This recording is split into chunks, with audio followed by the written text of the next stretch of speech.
Welcome everyone to the SF Bay Area School Counselors and Educational Professionals Meetup Group. I'd like to welcome our speaker. His name is Curtis Cox, and his presentation will be called The Next in Line, How to Better Foster Student Leadership Within School Communities. Our meetup group is sponsored by CounselHero.com. CounselHero is trying to change school and college counseling as we know it by building a complete end-to-end system that automates many of the tasks counselors are asked to do in schools. This will free up school counselors to spend more time with their students and impact their lives. One counselor in a school can have as many as 1,000 cases of students, but CounselHero makes it possible to serve all of these with a combination of AI and social emotional learning tests. So go check it out at CounselHero.com. Curtis Cox is dedicated to empowering high school, college, and young adult individuals through his various nonprofit organizations in his earlier career. He recently launched his own career coaching platform, Curtis Careers LLC, where he is working with college students and emerging professionals to acquire the skills needed to maximize their goals. Cox has been working for educational and personal development for almost 20 years. Born and raised in Brooklyn, New York, Cox graduated from SUNY New Paltz in 2004 with a double major in business management and Black studies. We are very excited to have him, and please now give your full attention to Curtis Cox.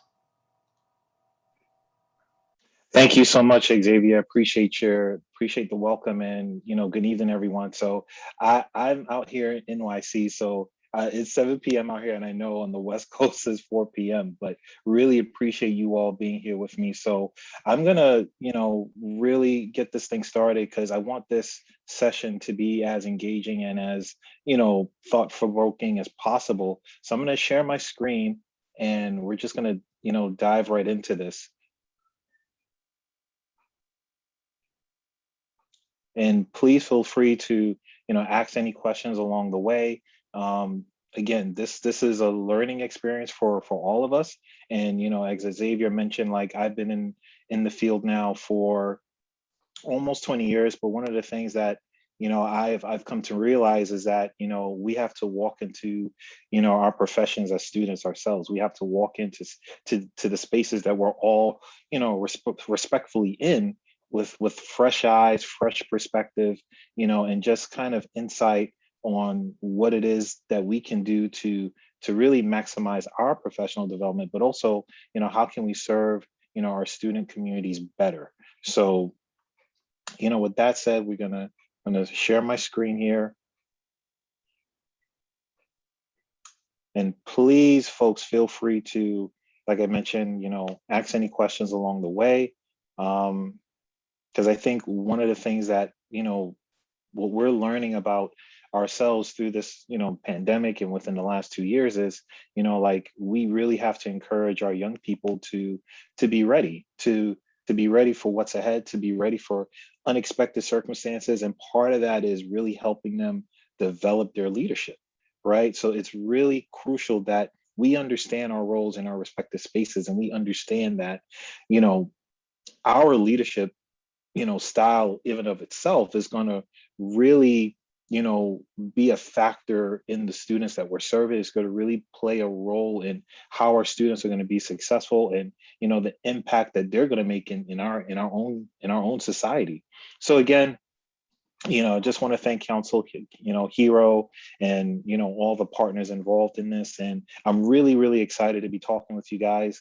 And this is what I'm hoping for us to learn is, how to recognize our own leadership and roles. So it doesn't matter, what position you're in. It doesn't matter if you're a teacher or a counselor, social worker, we all are leaders. And every one of us, we have our respective roles, but our roles are so important to our student development. They're so important to the work that we do. So just know that whatever you do, it is of importance. It is of value. We appreciate you. I appreciate you, because as a fellow educator, this work is not easy at all, right? This work is not easy at all. It can be very draining, very taxing, and we're constantly pouring out to people, right? We're constantly, pouring out to our students. We're constantly, really pouring into people, and we're encouraging other people. But a lot of times we're not, poured into. A lot of times we're not being fed, right? So I'm hoping this session tonight, you guys get some kind of, nutritional value, right? I use a lot of food analogies, even sports analogies. So, but with this session, I hope you guys get some value from it. And we have to understand, like, our students have skill sets and talents, right? So, part of our responsibility is to really recognize what those skill sets are, really pinpoint what those areas are, and really try to cultivate them, and really try to encourage them, right? As part of developing this idea of the student leadership, right? What are their talents? What are they good at, right? How can we pour into them and encourage them to really follow their passion, follow their dreams, and ultimately fulfill their purpose?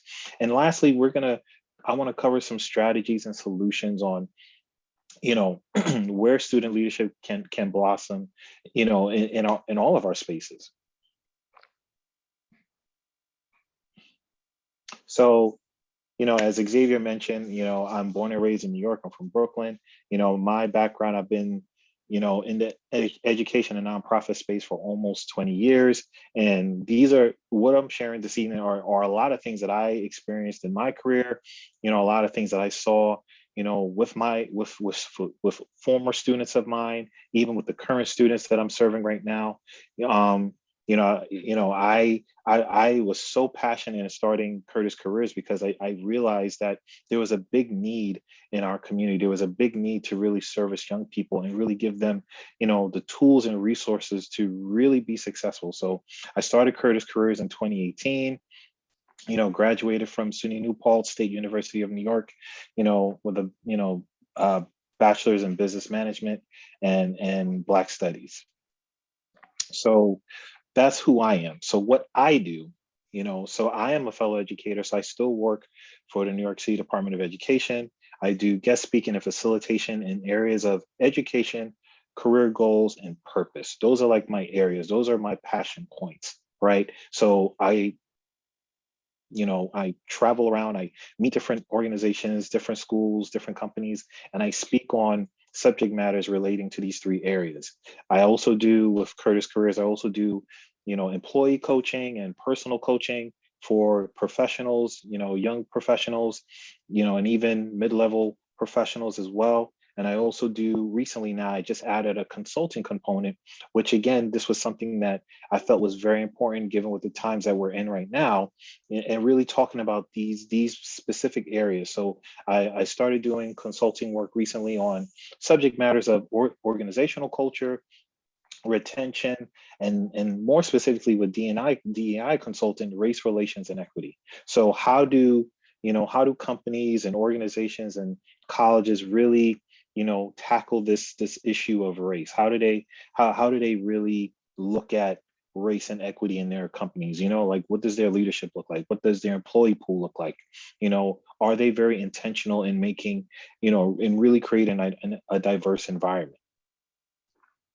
So I wanted to, before we dive into this even more deeply, I wanted to just give you guys some stats. So I read this recently from leagueforchange.org, and they did a survey back in 2017, and they said, the survey that they found that 90% of Americans believe students are more successful in school when they are able to practice their leadership outside the classroom, right? So Americans believe students can be more successful, right? They're going to be more successful when they're practicing the leadership outside the classroom, right? But the interesting thing about the statement, it says practice leadership outside the classroom. So what that tells me as an educator, that something was being built within their school community, right? Their leadership development was being built internally, right? Whether they were, taking classes, getting mentorship, being exposed to different things, like they were being modeled, they were being groomed in a way where they were developing their own leadership. And then in essence, once they got outside the classroom, you pretty much saw, the fruit of their labor, or the fruit of your labor, so to speak, right? You saw the fruit from all of that, grooming and modeling and teaching and coaching and just advising. You saw all of that manifest outside the classroom. But when I look at the statement, it tells me that something was going on the inside, right? Whoever individuals, professionals were involved, they were making sure that their students were developing their leadership. And here's another point of reference. So according to the Office of Civil Rights, 1.6 million students, 1.6 million students attend a school with a sworn law enforcement officer, but not a school counselor. That's shocking. And in fact, this is back in 2013. So we can only imagine how the numbers are now, right? In fact, it says the student to counselor ratio is 491 to 1. That's huge. That ratio is huge. So what that tells us is that we need more counselors in our schools. We need more professionals, more advisors, more teachers in our schools, more than ever, right? Because this ratio is quite frankly ridiculous, right? We need more professionals like yourselves in these spaces.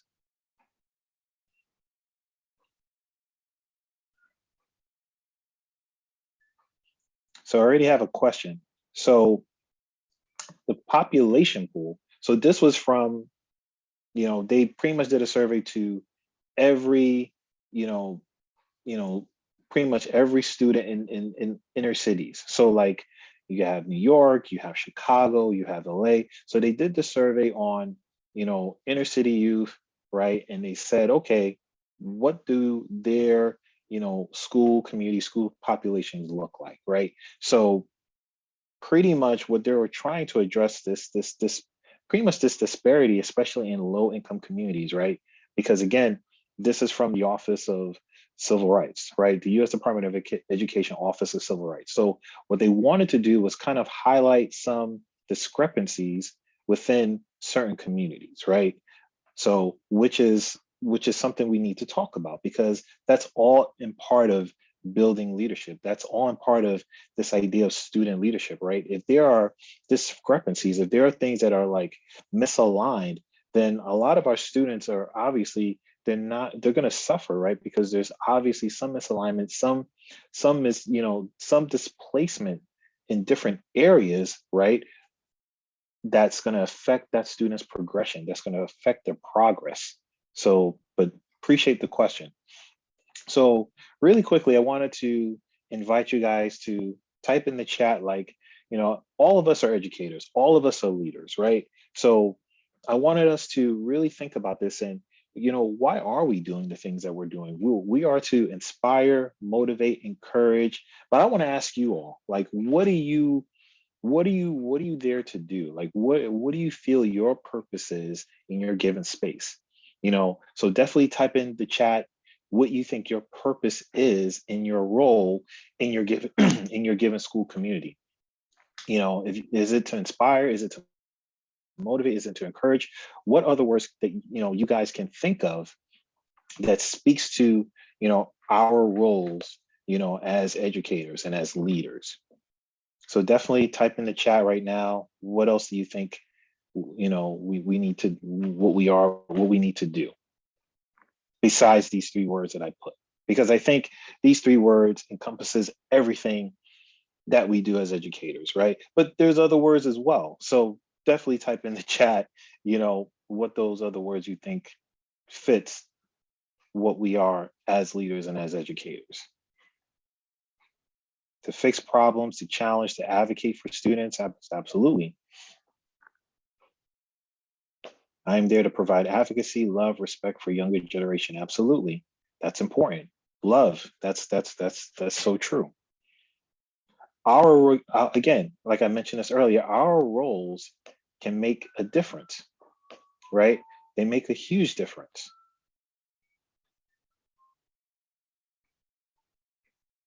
I'm seeing more responses in the chat. I appreciate that. Yes. To cause adolescent girls to be intentional about being their best selves. Yep.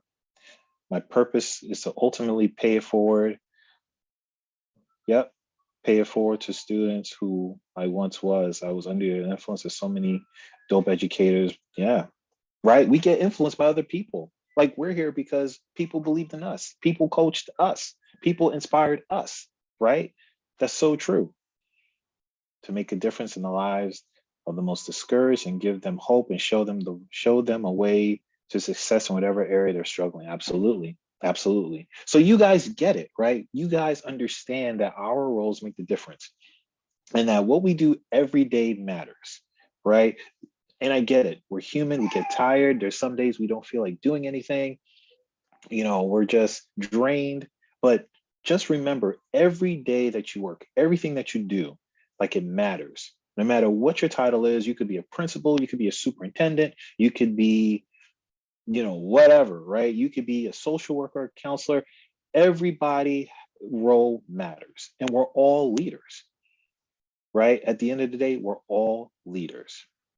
So really quickly, I know for some of us, we've seen these different leadership styles before, but I think the key to really zeroing in on our student leadership is understanding our own leadership style and understanding, who we are, right, as individuals. Like, what is our leadership style, right? So these are the four basic leadership styles that some of us and many of us know about, right? So the autocratic leadership, this is a person who, you know you're pretty much in control. You're directing the group really doesn't have much say, and there's pros and cons to all of these different leadership styles, but I wanted to highlight the main points of this. So that way you can be aware and kind of give yourself a leadership assessment and say, okay, what kind of leader am I? Right? What is my style? Right? Does my leadership style work with the students that I'm serving? Right? Is there a clash at times? Right? Is there unity? Right? So measuring your leadership style, understanding what your leadership style plays a big part in helping students develop theirs. Because if you don't know the kind of leader you are, how can you even train or coach students to be leaders where you don't even know what your leadership style is, right?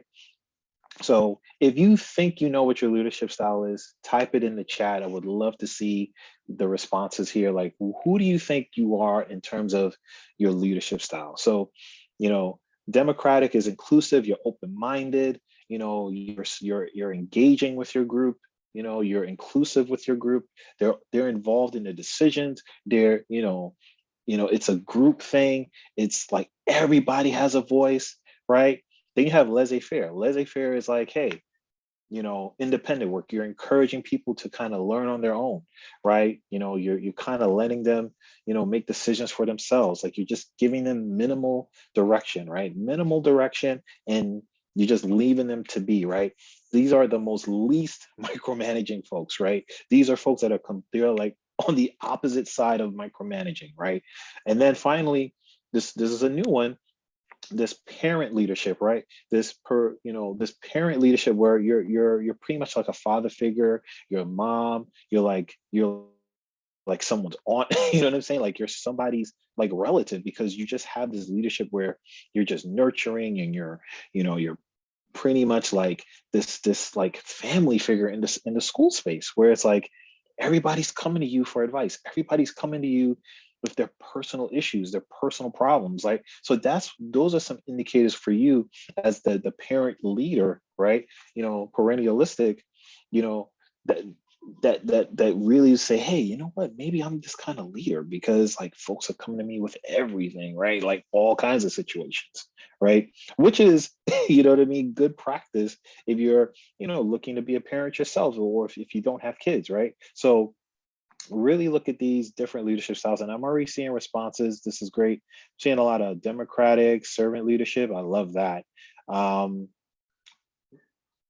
yep, autocratic. it's it is also situational. Sometimes, depending on the circumstance, your leadership style may change. That's a great point. That's so true. Very true. Very true. um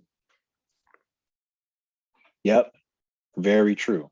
Very true. But the key with that is like really understanding and really recognizing when the change happens, right? And that could be from job to job, that could be from role, position to position. It could be, different circumstances. You may have gone through some personal experience where it's like it changes your perspective on things. And now you're like, you know what, I'm going to do things this way now, right? So there's a variety of reasons why your leadership style would change. But yeah, we kind of went ahead a little bit.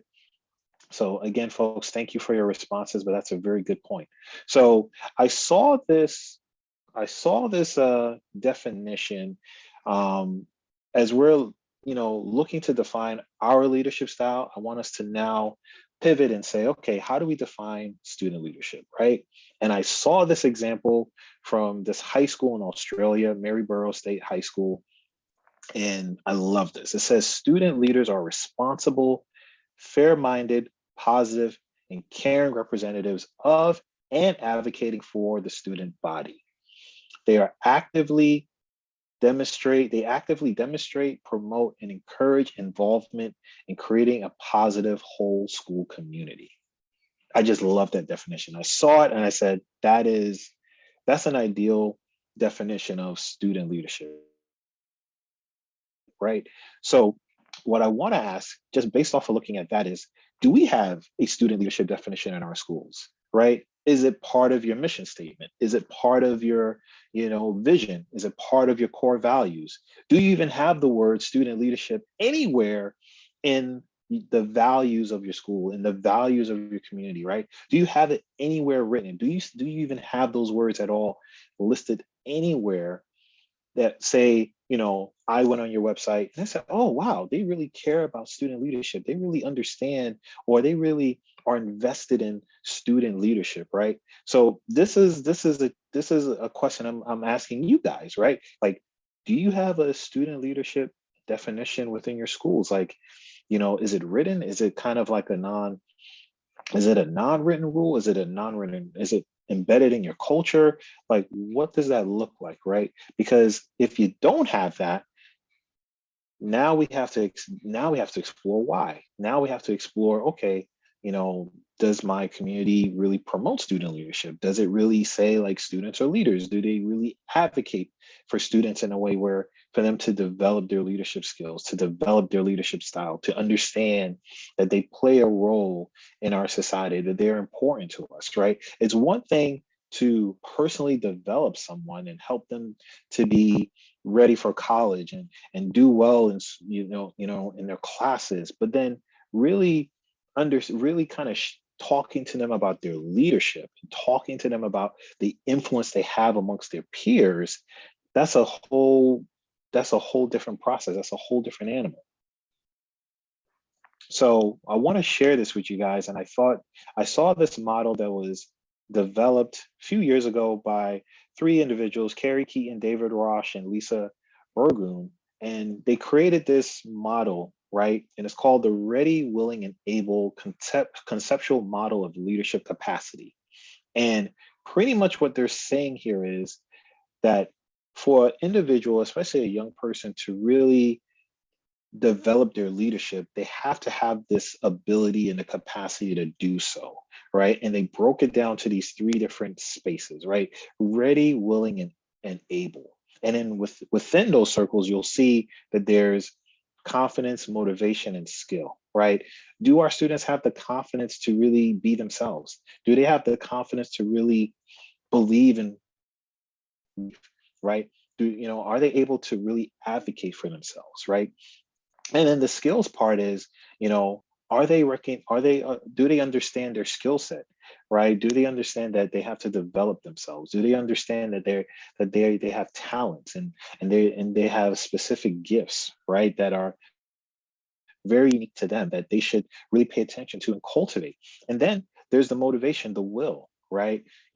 Like what's their driving force, right? What's their purpose for doing the things that they do? Like what's their motivation, right? And personally speaking, for me, I think this model is fantastic because it kind of breaks down like, okay, and this is for all of us, not just for our students, but for all of us, we need to look at this, right?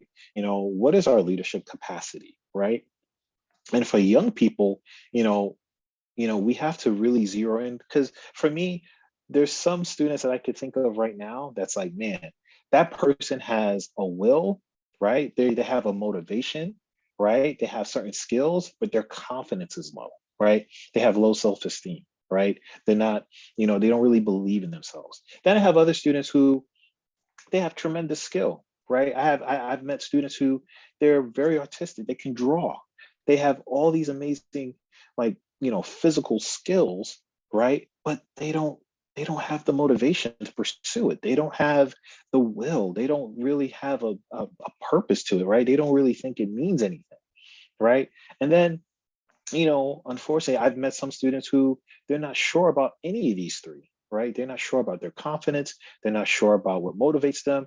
They're not even sure about their skills. So we can all say, right, that we've seen students that have, like, not necessarily mastered, but they've kind of had an idea of all three of these things. We've had some students that maybe they're strong with two of these and very, they need to build more on another one, the other one. Or we've even had students that, they need to work on all three of these, right? So definitely, in the chat right now, type it in. If you understand this model, if this resonates with you in any way, like, hey, you know what, I have some students who, their motivation needs work, or I have some students who they need to build their skills more. They need to understand what they're good at, right? They have to understand that they have tremendous talent, right? Or if you have students who is like, you know what, like, man, their confidence is not really where I would want it to be, right? They have all these other areas. Their motivation is, decent, and they got to build on that. Their skills are great, but they're confident. So definitely type in the chat if you have students in these different areas, like, want to see, like, what you guys think about this model. Like, say, hey, like, what, I have students who lack the motivation, or I have students who they're not really, focused on building their skills, or, I have students where their confidence are low. So really want to, just kind of gauge and see what kind of students, this resonates with you, and just type in the chat so I could just see, like, okay, yeah, I've had students in this area, or this area, or both, or all three, just type it in. I just want to see, what your thoughts are on this.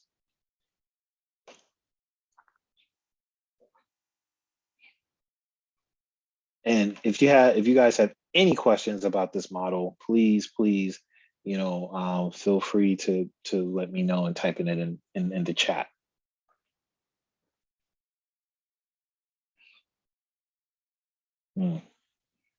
So most of the people I know fluctuate between doing well with these and losing ground and needing more help in all three at different times and circumstances. Absolutely, right? Absolutely. Trauma, which is a big thing in our schools, right? With our students, trauma. When students go through traumatic experiences, like, that trauma could affect all three of these or one of these, right? Where it's like, man, like, I went through this trauma, my motivation is shot. Like, I'm not motivated anymore, right? Or they go through another situation and it's like their confidence, right? Or, like, for the skills, for example, let's say they try out for, like, a competition or a program, or they apply to college, the college they really wanted to go to, and they thought that their skills, their grades would meet up to the expectations of that college, but they didn't get accepted. So now they feel like their skills are not even good enough to get into that college they wanted to get into. So definitely, the different circumstances can really affect, their capacity, their wherewithal to lead. Oh, yep. I personally think that COVID has impacted all of those areas for our students. 100%. Totally agree. Totally agree. Totally agree. Yep. And like I mentioned, for some, it may have hit some areas, all three areas, one or two of these areas. But it's important to understand this, and important to say, like, okay, where have my students been affected, right? Like, have my, since this crisis, since this pandemic, like, hey, has some of my students, like, kind of slacked off from the schoolwork? Have they, not attended class anymore? Like, so, their motivation has been altered in a way where you could physically and visually see it, right? You could say, like, yeah, this student is not the same anymore because of this pandemic, this crisis, everything, right? So it's really important to gauge that and recognize that, and say, okay, how can I help? How can I better support the student? How can I better support these individuals and also their families as well? So as we're looking at that model, we have to say to ourselves, okay, how does these look in our school structure? So I broke down, you know, I feel the main areas that really kind of represent our school structure, right? So the programs that we provide, the resources, the relationships we build. So that's with, the relationships with each other as staff, right? But also the relationships we build with families and the communities that the schools, that our school is in, right? What is our relationship like? What does that look like, right? Do we have great relationships with with their families? Do we need to build on that, right? Because obviously if we're trying to build student leadership, we have to understand and really learn about their families and their value systems and what they're around constantly, right? Because if we're not aware of that, then we can't really help those students, to develop in who we know they can be, right? Curriculum, right? Do we even do professional development in our schools? Do we even do leadership development kind of sessions and group discussions within within our space, right? So how does our curriculum look as it pertains to student leadership? The population we're serving, like what is our demographic, right? What is our student body? What does it look like? You know what I mean? How many students are we serving, right?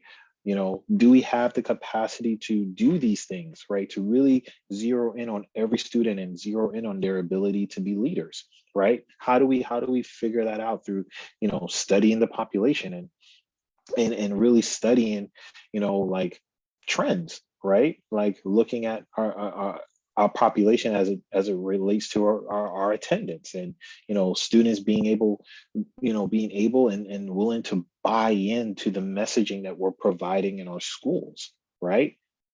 That's very important. And our students' skill sets, what do they look like, right? So the biggest thing for us as educators is if we're trying to develop leaders, we have to understand, we have to really have a discernment on our students and what their skill sets are. What are they passionate about? You know, um, how do they communicate with each other? How do they, talk? How do they relate to each other? You know what I mean? Like what's their love language? How do they receive love? Right? How do they receive things and feel cared for and wanted, right? What are their talents? What are their gifts? What are they good at? Are we having these kind of conversations with our students, right? Are we really getting to know them, right? That's so important. Their abilities, right? Their passions, their desires, their dreams. Are we having these conversations? Because to be honest with you, if we're not having those kind of conversations, then we're really not on the right path of really developing their student leadership.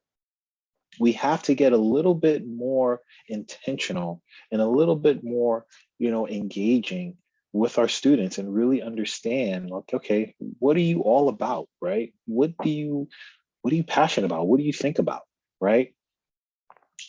And definitely, if there's other skill sets, if there's other things that I missed here, definitely type it in the chat, folks. Like, what are some other things that we need to see in order for us to really build our students to be leaders? What are some other things, apart from the communication, the talents, the gifts, the abilities? Like, what are some other things that you guys think? So definitely, yes, emotions, definitely type that in the chat. Um,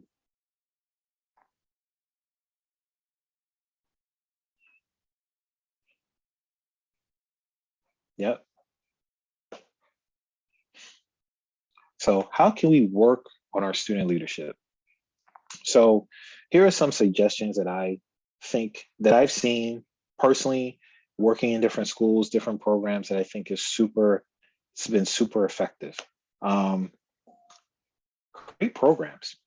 If there is a possibility for you all to come together as a team, come together as a staff and really say, hey, can we create some things here? Can we like think outside the box? Can we create some initiatives despite what we're going through with the pandemic and I get it, some schools are hit with budget issues and resource issues, but can you still come together and say, hey, maybe we could create this, right? And I'm not saying, create something that's below excellence. No, that's not what I'm saying. I'm saying definitely whatever you create it with all your heart and with excellence, right? But can you do it, right? So, excuse me. So create programs and initiatives that actually are student led. Get students involved in some of these initiatives that you're trying to create. And that's part of the the democratic, you know what I'm saying, like leadership style, right? So you're giving a little bit of that, right? You're giving a little bit of that, right? Excuse me. So you're creating programs where you're telling students that we want to try this thing, but we also want you to be involved, right? We also want you to be a part of this journey with us, right? And what I've noticed personally, you know, in my career, when you open it up to students more, they feel a sense of worth and value when you do that. They do. And I think that's, I don't think that's a young people thing. I think that's a human thing, right? When you include people in a journey, in a process where they have a voice, they have, you value their intelligence, you value their insight, they're gonna wanna, not only buy into what you're trying to do, but they want to see it succeed, right? They want to see it succeed. So the other thing is development of staff and positions. So commit to leadership development trainings, you know, commit to leadership development, sessions for your staff. And if you're a person on this, and I'm being real, if you're a person that's on this Zoom right now and you have that kind of power to create these things, do it, right? If you have the power to create programs, do it. If you have the power to even, encourage new positions to be put into your schools, do it, right? That's part of the development of staff and positions, right? Because the reality is not everybody can do all these different jobs, right? You can't have just one counselor trying to develop, the students into leaders. You got to have a team, you got to have a community of professionals within that space to target different things, right? You got to have different people, like one of my mentors used to tell me, like, work in their sweet spot, work in their sweet space. You know what I mean? Like, put people in positions where they can succeed, but they're also feeding in to the goals that you want to achieve with your students, right? They have a part to play, but one person can't do it alone. So that's why it's so important to development of these positions and development of the staff. So that way people are equipped, people are ready, and people are confident in really engaging their students and doing it again with some excellence, right? Doing it with some excellence and doing it with purpose. And then lastly, create supportive spaces for families, right? This is something that throughout my career in education and nonprofit is something that's super overlooked, right? Because again, like I mentioned earlier, if you don't get to know these students and get to know their families and get to know their values and get to know their dynamics, you're not going to fully reach that student, right? And then you want to show support to their families because those folks can honestly hold their children accountable more so than of course more so than us, right? Because they're their parents, they're their caregivers, right? So if you're creating something in your school space, right, and you have to have family buy-in, you have to have family support. Say, hey, like, we're doing this thing in our school, we want we want your child to be involved.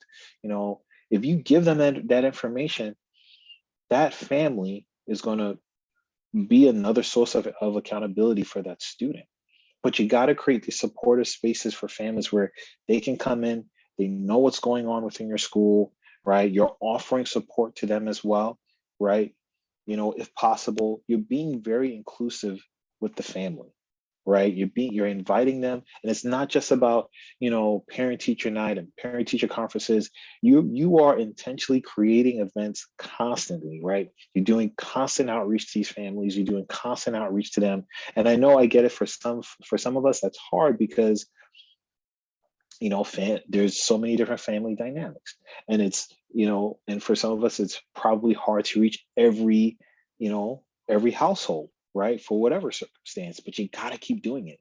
You got to show them that you want them involved, because eventually they're going to say, you know what, I need to show up. I've seen it happen. Like I'll reach out to a family, to families, and for this one particular student, and they never came to any events, never came to the parent teacher conferences, nothing.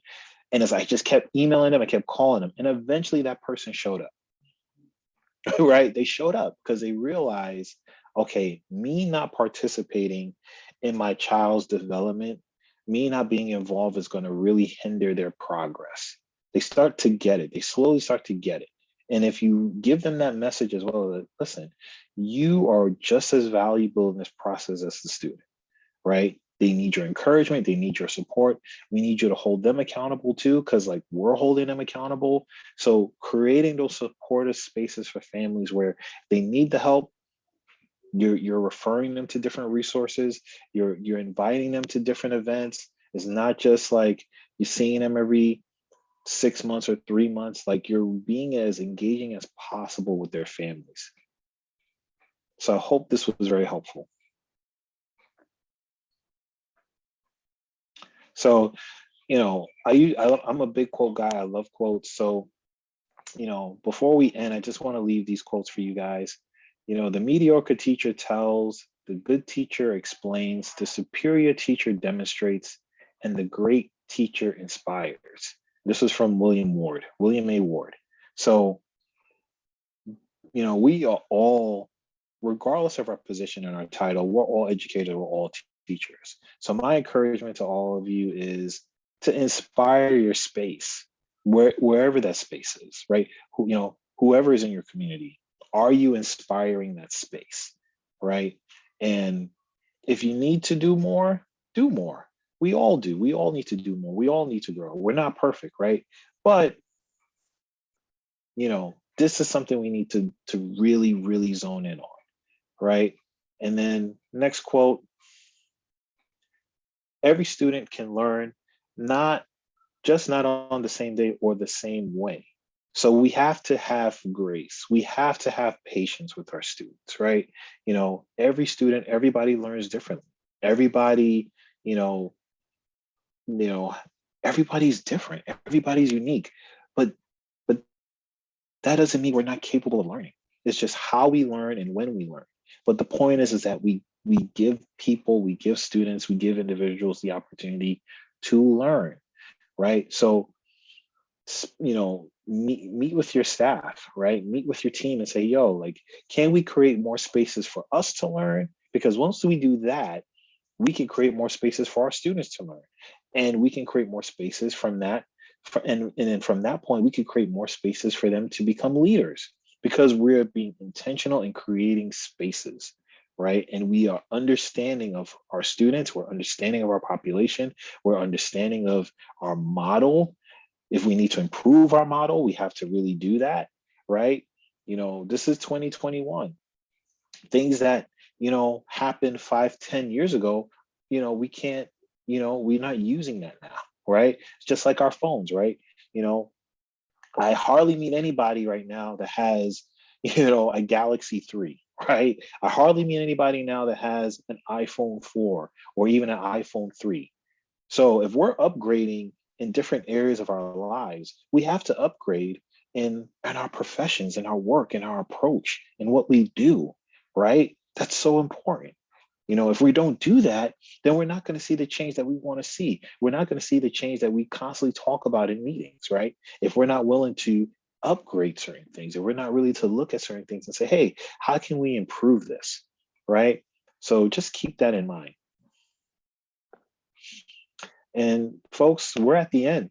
And this is my contact information. So if you want to work with me, if you want to collaborate, please reach out to me. That's my email address. Thank you guys so much for this opportunity to speak with you all. And yeah, this is my contact information, my email. And then this is also my business info. So you could find me on LinkedIn, just type in Curtis Careers. You can also follow me on Instagram at Curtis Careers, my website, curtiscareers.com. So again, I provide career coaching for professionals, for students, for young professionals, and also I do business consulting. So if you're interested, please reach out to me. This was great. And yeah, I'm still here. I want to answer any questions that you guys have and continue this conversation.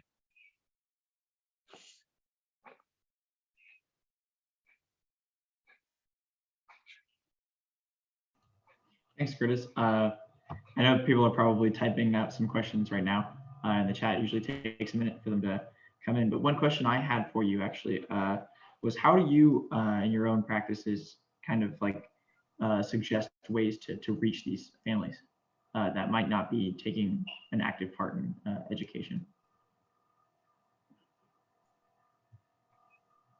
Sorry, Xavier, I missed that. That was a question? I'm sorry. Yeah. So how do you reach families when they're involved in education? How do you get them involved? Besides, like, what are some like more examples, I guess? Yeah, I think the biggest thing is learning again what those households, represent and value and meet them where they are and just have just basic conversations and not just say, "Oh, well, I'm calling you because I want to talk about your child," right? But like get to know them, like learn about these individuals and see, okay, do you work? What do you do? How can I support you and help you in what you're trying to do? Learn more about them, be engaging as possible, and for some that may be kind of hard to do, and for some families they may not be comfortable in sharing certain information, but the more you do it, the more you show an interest in getting to know them, and it's not just about business as usual, like, tell your your son or your daughter to come to school and stop being late to class. When you go beyond those conversations, right? And it's more like, okay, how can we support you? How can we help you? Tell us more about yourself, and where you're from, and what do you guys plan to do? Those kind of conversations where you're trying to get to know the individuals, that's the first step in building those relationships, right? I think that's the key, is building the relationship not only with the student but with the families, because the layer of the issue is trust. Once families can trust you, right? Once they trust, there's already a trust level already in there because they're sending their child to the school, right? So how can you expound upon that trust? How can you make that trust more deeper than what it is, right? So get to know the families, get to know the parents, get to know the caregivers, ask questions, not probing questions, but ask questions where you show care and you show concern and you show support, right? That would be my first step. I see another question here. I am an online teacher. How do you reach students who do not log into their sessions or complete coursework? So what I usually do is I create so if you have WhatsApp, for example, like I create groups like chat rooms, right? So create a space where you can have more access to the student, just not just with email and phone, right? And I know that could be a lot to do, but I know for me that was very like creating chat rooms, and even, if you have the capacity to create a social media presence, create an Instagram page, right? Where you're telling students to follow this page or follow this profile, and you're engaging them in that space as well. And now, as we all know, like Clubhouse is a new thing. So maybe create a Clubhouse space where, folks can, or another platform where folks can engage with one another, right? I personally use Slack and WhatsApp, because I know, especially WhatsApp, because WhatsApp is a much more user-friendly platform. But I've used WhatsApp. I've created groups on there, different classrooms, and that's another way to create an accountability space for the students amongst each other, right? So now you're ready to contact that student about, not, showing up to class or doing coursework. Another classmate already has already done that for you, right? So creating those kind of spaces, I would say use WhatsApp. I like Slack as well, but WhatsApp is what I personally use because it's more user friendly. It's easy to download. Like for most young folks, they can download it on their phone. It's really easy to use, and that's pretty much what I use. Yep. When we consider school improvement turnaround metrics, why is there such a focus on graduation rates as the most important metric? What other metrics should stakeholders focus on? That's a great question. And I think the honest answer is there is a political, economical perspective that plays into why graduation rates are very important. Um, And we have to be honest with ourselves. There's this, again, political and economic perspective, which I personally try to deviate from, because I know personally for me, when you focus on that too much, the other metrics that, to your question, gets lost, and it doesn't get looked at, right? So when we talk about social emotional well-being, and we talk about mental health, and we talk about, creating spaces where students can feel safe, and how do we address trauma, and how can we address this, but it's like, no, we're focused on these students graduating in June. It's like, wait, there's all this other stuff going on that we need to highlight and measure, because those things actually affect the graduation, right? So if a student is going through, some trauma, and they're going through a crisis mentally, emotionally, they're not going to be really focused on graduating. They're focused on whatever they're focused on at that given moment. So are we providing resources and supports to really address those issues, right? That Those are important metrics, in my opinion, right? And that's all part of student leadership, right? We're addressing different aspects of our students' lives. We're not just looking at their academic, competency. We're not looking at that. We're looking at their mental health. We're looking at their emotional health. We're looking at even their physical health, right? We're looking at every aspect of that person. We're taking a more holistic approach in developing our students. It's not just academics. But I love that question. And I think those are things that you need to look at. And you can you can measure those things if you're creating the space to measure it, if that makes sense, right? If you're not creating programs, if you're not creating things where you can measure students' responses to certain things, or students' engagement in certain activity or certain programs, then you can't really measure these other metrics, right? So this is why it's important for you and your team, and this is for all of us, is like, can we come together and have these real conversations on creation and innovation? Because like I mentioned, we have to get more creative, and we have to think outside the box now in terms of servicing our students.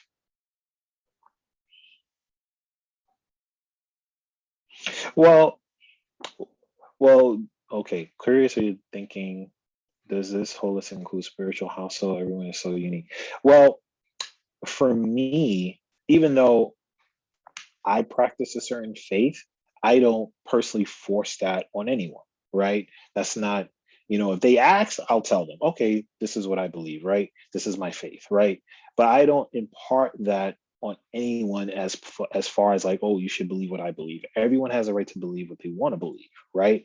So what I mean by this idea of being holistic, if there is a chance for you to create that space where you're tapping into the spiritual, okay, what does that look like, right? Is it yoga? Is it prayer? Is it meditation? Mindfulness, we hear this word a lot, mindfulness, right? What are we doing in terms of, those kind of, topics and spaces? Is there room for us to do those things, right? Personally, if you can do it. See what happens. Try it, because it may work or it may not work. But the point is that you try something, right? Now, I think the spiritual is very important, but uh, but other people may not agree with that. Other people may say no, like, I don't think that's right to do that, right? So you have to kind of know what your working environment is, and what's allowed and what's not allowed. Now, I would say I say holistic, like I said, physical, mental health, emotional health. You know what I mean? Like, I've worked in different populations in the past where there was no like discussion groups. There were no, things that there were no like real social clubs, like, a young men's group or a young women's group, or there weren't these different extracurricular spaces where students can talk about other things besides school. You know what I mean? Like, there wasn't much of this social development and like kind of hanging out, so to speak, where they could talk about different things, and or even talk about matters of, social issues, right? Do you even have a space for that, where you're talking about social issues and equality and equity and things like that? So that plays a part too in the development of your students. Are you creating these different spaces of reality? because the worst thing you can do is send your student out to the real world and they're seeing all these different things, they're getting hit with different things where you could have created a space to talk about those things, because the reality is they're going to face these things. So, it's better that you prepare them and have these real conversations with them if you're permitted to do so, right? And say, hey, like, this is what's going on outside. What do you think about this? Or what do you think about what's going on here? And what do you think about, and just showing them like, this is the real world that you're living in. These are the things that are happening right now. What are your thoughts on that? Like giving them those engaging spaces of conversation and discussion is a really good step to try. All right. I think that's all of our questions. But thank you so much, Curtis, for coming, and thank you everyone else for coming and giving some of your time for us. Thank you. The Bay Area School Counselors and Education Professionals, we are a meetup group. We try to hold these talks to keep everyone informed on the latest news in our field, and to give everyone, kind of continuing your learning, furthering your learning, and just gaining a new perspective that we can use in our everyday lives. If you haven't already, please make sure to join our meetup group, link is in the chat right now. And also, please come to our next speaking event, which is going to be with Dr. Tim Hall on March 23rd on why does religion matter and the importance of religious literacy for educators. Thanks, everyone, and have a good rest of your night or rest of your day. Good night, everyone. Take care. Thanks. Thanks for having me. Thank you.